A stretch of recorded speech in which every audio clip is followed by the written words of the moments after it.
Sebagai bentuk respons Kementerian Kesehatan atas berbagai kasus kekerasan fisik dan seksual dalam program pendidikan dokter spesialis, Menteri Kesehatan Budi Gunadi Sadikin bakal melakukan reformasi menyeluruh dalam sistem pendidikan dokter spesialis di Indonesia.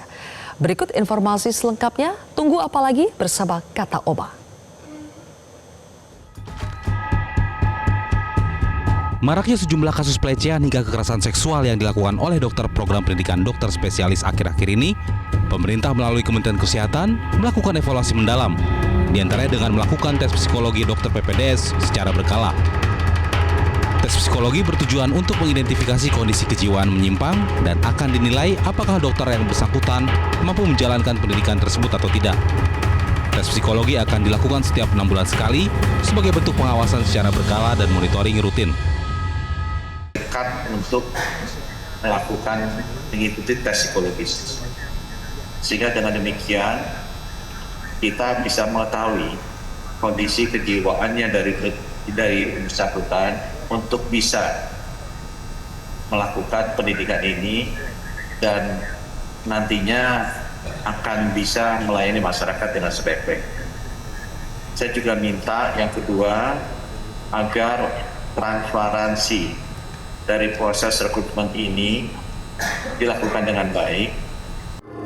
Selain tes psikologi, pemerintah pun akan melakukan tes kesehatan mental para dokter secara berkala untuk memantau kondisi mental dokter PPDS.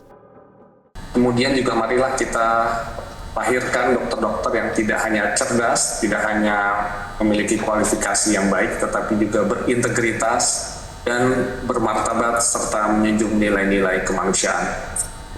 Kami sekali lagi sepakat dengan apa-apa yang sudah disampaikan oleh Bapak Menteri Kesehatan, sehingga semua itu dapat diperbaiki. Kita ingin menghasilkan dokter-dokter yang bermartabat, yang dengan itu mereka dapat mengabdi kepada masyarakat, bangsa, dan negara secara jauh lebih baik.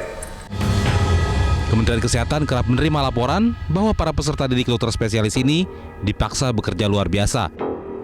Padahal aturan-aturan mengenai jam kerja bagi peserta didik PPDS itu sudah ada dan sesuai dengan standar. Kementerian Kesehatan mendorong agar para peserta didik program pendidikan dokter spesialis bisa praktek sebagai dokter umum. Nantinya, peserta didik PPDS akan diberikan surat izin praktik sehingga mereka juga bisa mendapatkan penghasilan. Apa jam kerja sebagai PPDS harus diatur agar mereka bisa melakukan pekerjaan dokter umum di rumah sakit pendidikan dengan SIP, bukan hanya sebagai PPDS, tapi SIP sebagai dokter umum, agar bisa mendapatkan penghasilan.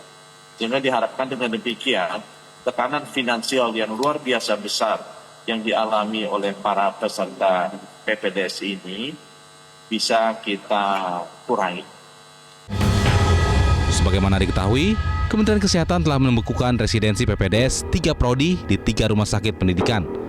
Di antaranya PPDS Anestesi Undip di Rumah Sakit Dr. Karyadi, PPDS Penyakit Dalam Usrat di Rumah Sakit Kandau, dan PPDS Anestesi di Rumah Sakit Hasan Sadikin.